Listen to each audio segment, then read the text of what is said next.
How dare you touch my husband, you— The slap landed before the sentence ended. The crack tore through the ballroom like breaking glass. Music stopped. Laughter died. Catherine Holloway froze. Mid-50s, diamonds flashing beneath chandelier light, fury shaking her voice. Across from her, Maya Brooks stood tall in a deep green gown, a red mark blooming across her cheek, but her eyes calm, unshaken. A server dropped a tray. Champagne spilled across marble. The crowd gasped, phones rising one by one. Did she just hit her? Someone whispered. Who even is that woman? Catherine's lips curled. Security, remove this nobody before she embarrasses the guests. The guards hesitated. Maya's tone was soft, steady. You really shouldn't have done that. The room didn't move. Even the chandeliers seemed to hold their breath. Catherine laughed under her breath. Oh, and why not? Maya's gaze didn't flinch. Because you just slapped the woman who owns this hotel. Silence crashed louder than the music ever had. And in that stillness,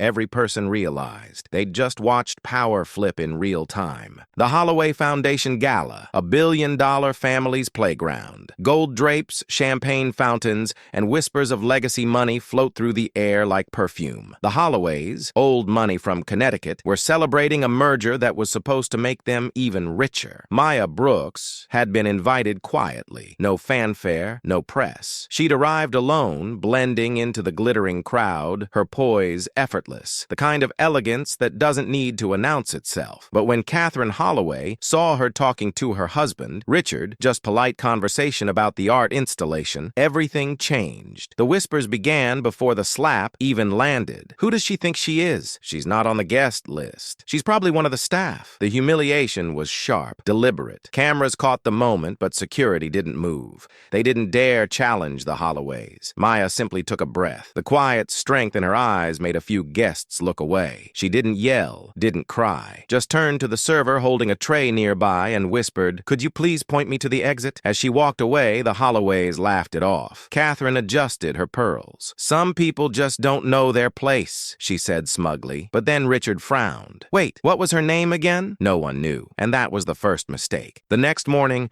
the Holloway family boardroom was chaos. Emails were flying, phones ringing off the hook. "Sir, the investor team just pulled out of the Brooks initiative," said one assistant. "Brooks? What initiative?" Richard barked. "The one handling our renewable energy expansion, the billion-dollar contract. They're saying the deal's been terminated." Catherine frowned. "That doesn't make sense. We already signed the letters of intent." Then came the email. From Dr. Maya Brooks, CEO of Brooks Global Energy, copied to every major partner and board member. "Effective immediately, all collaborations with Holloway Industries are suspended pending review of conduct at last night's event. Disrespect is incompatible with partnership." Richard's face turned white. Catherine froze mid-sip of coffee. "Maya Brooks?" she whispered. "That woman at the gala?" The room went dead quiet. Someone pulled up a photo on their phone. The same emerald gown, the same calm eyes. She wasn't a guest. She was the deal. The irony sank in like ice. The very woman they humiliated now held the power to collapse their empire. People see what they expect to see. Money, status, skin, but power doesn't always wear a crown. Sometimes it walks quietly, observing who deserves its hand. Back at her glass-walled office overlooking Atlanta, Maya reviewed reports as her assistant entered. "Do you want to issue a press statement, Dr. Brooks?" Maya looked up, her voice measured. "Not yet. Let's give them a chance to remember their manners first." Her phone buzzed. It was Richard Holloway calling. She let it ring, then again and again. The game had shifted. 2 days later, Maya agreed to meet at the same hotel ballroom, but this time she chose the time. She brought the press. The Holloways arrived, smiles plastered over panic. Catherine looked brittle, her confidence cracking at the edges. "Maya, we are so deeply sorry for the misunderstanding," Richard began. "My wife, she didn't realize who you were." Maya tilted her head. "And if I wasn't who I am, Mr. Holloway, would your apology still mean anything?" The cameras clicked. Catherine stammered. We thought you were part of the staff." A murmur rippled through the journalists. Maya didn't raise her voice. She didn't need to. Her calmness was the thunder in that room. "I grew up in a neighborhood where people like you never saw potential. Just stereotypes," she said softly. "And that slap? It wasn't just personal, it was generational." Catherine's eyes darted around, realizing every lens was on her. "Dr. Brooks," one reporter asked, "is it true you've canceled the $1 billion renewable deal?" Maya nodded. "Integrity is more valuable than profit." The air froze. The Holloway's PR manager visibly paled. Then slowly Maya smiled. Not cruelly, but with the quiet satisfaction of justice done. "You see," she said, "I don't need to destroy you. I just need to remind remind you that power without respect is nothing. Soft piano undercurrent. Catherine's diamond bracelet trembles. Richard lowers his head. In that silence, the Holloway's empire began to crumble, not through revenge, but through truth revealed. Weeks later, headlines read, Holloway Industries faces investor exodus after Gala scandal. Brooks Global announces new partnership with Green Future Technologies. In her sunlit office, Maya watched the news quietly. She didn't smile. She didn't gloat. She simply closed her laptop and looked out over the skyline.